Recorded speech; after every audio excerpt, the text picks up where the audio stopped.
Welcome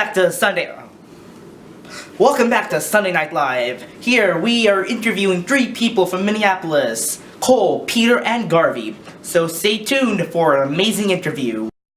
First up we have a special individual from Minneapolis. His name is Cole Matthews, and he has been in a little trouble lately. He has attacked this poor individual called Peter, and he's currently going through circle justice, and he got sent to an island where he was meant to heal and forgive. And now we'll interview him and see what he says about that. Hey, how you doing, everybody? Hey, thank you very much for having me on my show. My pleasure. Come on, let's start. So for my first question, Cole, why did you burn down the cabin? It seems like a really illogical choice since I was reading your book. It was really unsafe, so what made you do it? Well, I guess if I had to put it in a simple statement, I was angry. The world seemed like it was against me. It seemed like everyone had an ulterior motive. My dad was always drunk, and my mom was always ignorant. My life was terrible, but deep down, I knew that for all my crimes, all my actions, I was the one at fault. I couldn't stand that. I had to show my life that I am Cole Matthews, and I am a force to be reckoned with. So I poured the gasoline all over the cabin, all over the furniture, and I had the matches in hand, lit, sparkling, and I just let it drop. I watched in fear and hope as the cabin burned. The only thing I achieved was meaningless revenge. I didn't feel any satisfaction. I didn't feel any healing. I may have not realized it, but the only thing that I wanted was peace. Thank you for opening up with us, Cole. I know it's not hard. I know it's really hard, but thank you. So for my second question, I just want to make you feel safe here, that you can say anything you want. So for my second question, how has your previous home or childhood affected who you are today and since the island? Childhood? I don't think I had one of those.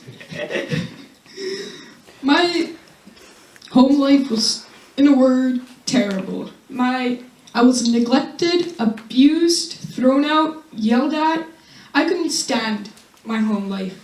My parents had 2 lives, sober and drunk.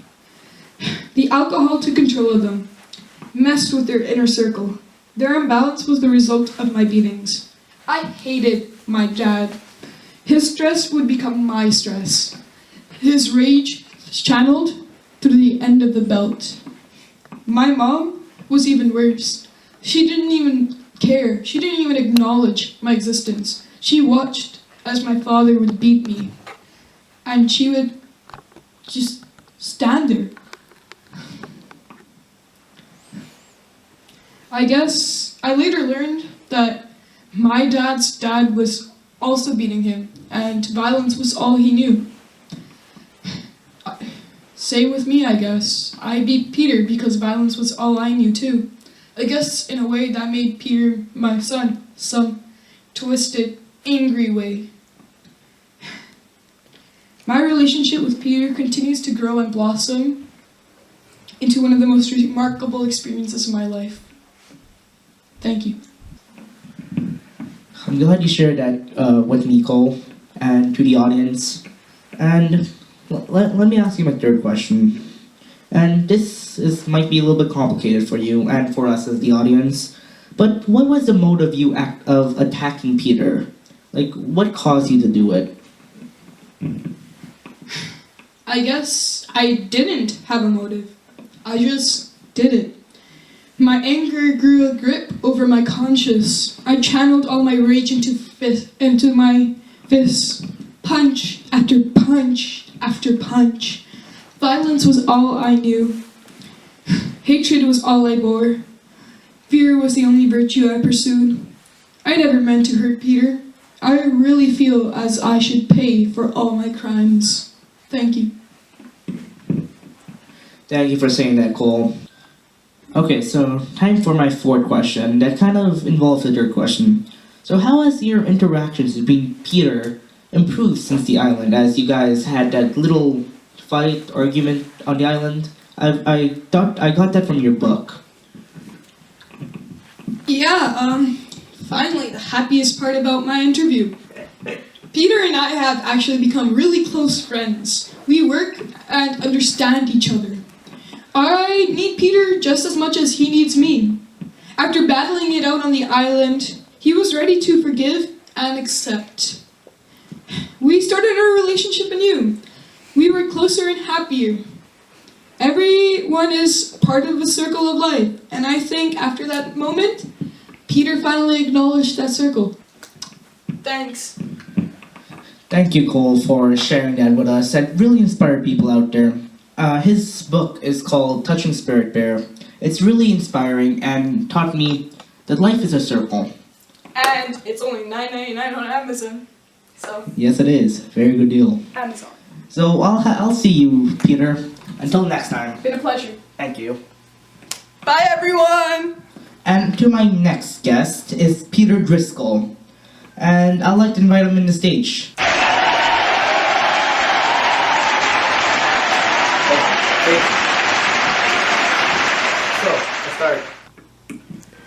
So first off, before we start, I'd like to personally thank you for coming onto our show, and it just shows here, the people in the audience, how a strong person can have a strong mind. You took your time out of your busy recovery process from your traumatic experiences and here to share it all with us. So I'd like to personally thank you for that. So for my first question is, how has your mental wellness affected your decisions on the island? It was really interesting to read about it on the book. First of all, I'd like to thank you, Mr. Chari Kumar, for inviting me onto your show. It's an amazing opportunity to share my story.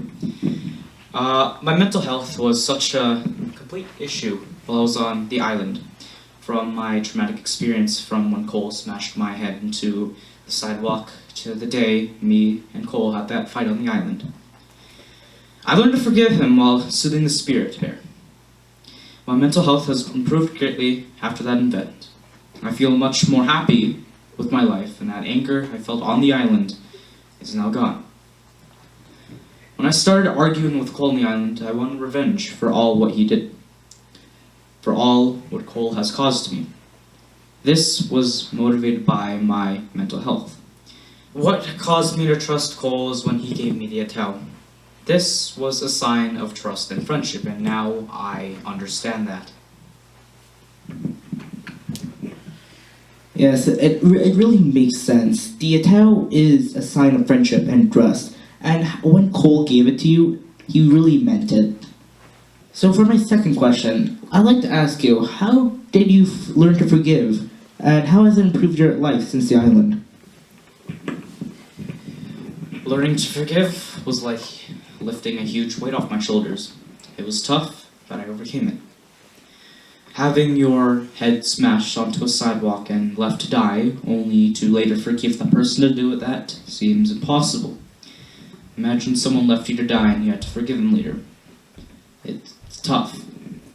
After being on the island and really looking at the change of attitude with Cole, I was skeptical at first, but eventually I believed he changed for good.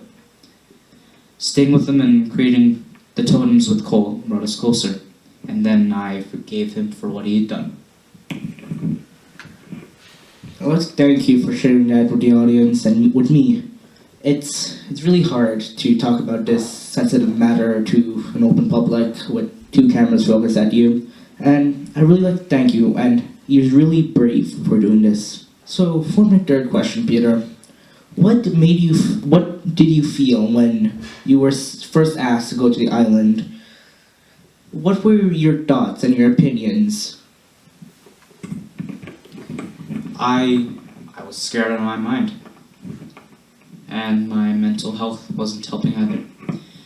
This one decision of my life, for my parents and me, I didn't want to go to the island and face my enemy. But my my parents persuaded me to go. They told me that the only way that I will heal and forgive is to face Cole and spot the spirit bear. They told me my nightmares would go away. They told me I would be able to walk like a normal person. They told me I'd be able to make friends, and all I wanted was a friend. Someone to help me carry the weight placed on my shoulders. I think deep down I came to the island was because I was hoping to be friends with Cole. Thank you. So, I just love the way you forgave in a non-peaceful way. It was really something sensitive to share with the audience. And instead of filling your guts with anger like what Cole did when he smashed your head against the sidewalk, you learned from Cole how to forgive, how to heal, how to flush out your anger. And I really like that about you. So for my fourth question, I'd like to ask you something a little personal. And it's totally fine if you don't want to answer. But what brought you down to your lowest point in your life, and what made you want to take your own life?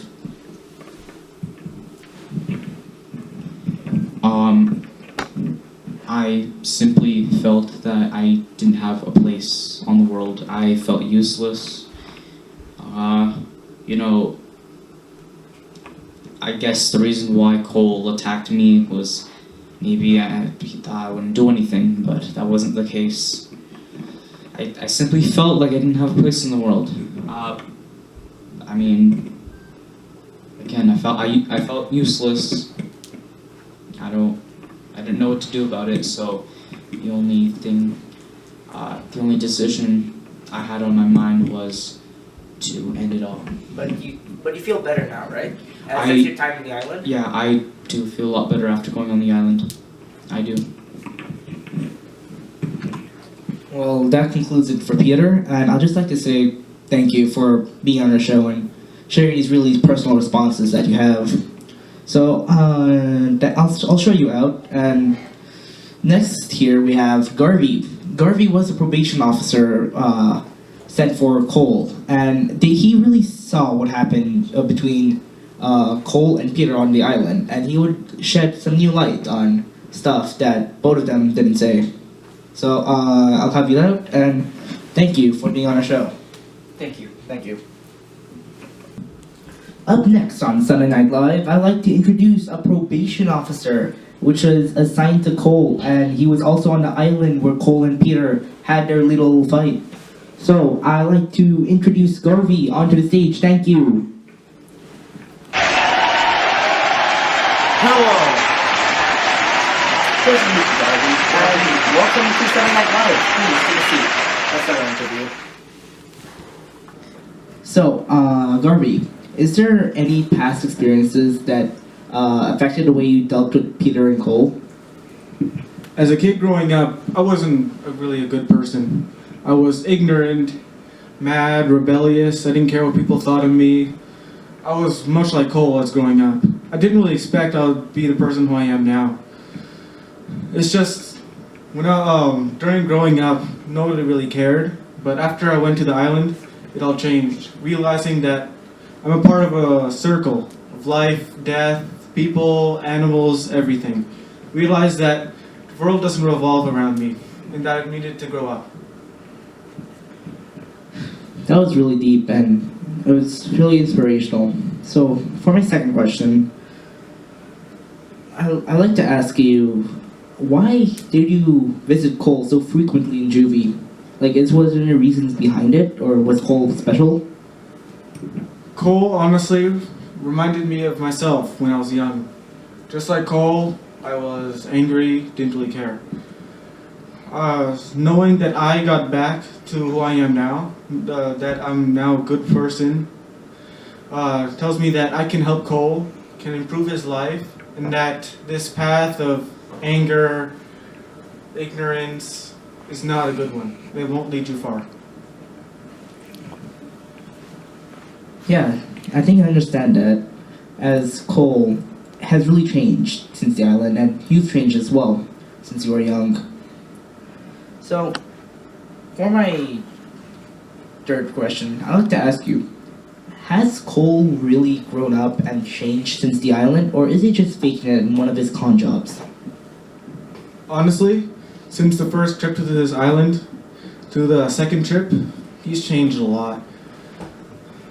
From his experiences with the spirit bear, I don't know what to expect. But after that, he's changed. He's realized that he hasn't improved his life. He hasn't made it better. He hasn't increased it in any way. And that all the things he's done, people he's hurt, that it didn't help him, and that revenge never really improved him. He realized that when he was about to die. But right before he was about to die, I was able to save him. And definitely after his experiences, he's changed. Yeah, it really shows up in Cole and how Peter interact and how they've grown since the island. So, for my fourth question, I want to ask you, how has Cole, what do you feel how when Cole gave Peter the Atao, what does it symbolize? Honestly, I felt relief, knowing that everything me and Edwin have taught him, everything we've done for him, everything we've doing with him for the past year and a half, has really had an impact on him, and that he's really improved, and that he is changing. I felt relief knowing that Cole is now has forgotten his past, and that now he's helping Peter relive his forget his past. Thank you, Garvey. And that concludes our interview. But I'd really like to thank you about the work you've done to Cole and Peter. You're an amazing probation officer, and the experiences you had really changed them. So, thank you. And so, please go, and I'll see you again. So this concludes our segment with Cole, Garvey, and Peter here in Sunday Night Live. And I'd like to wish you guys all a good night, and we'll see you again. Thank you.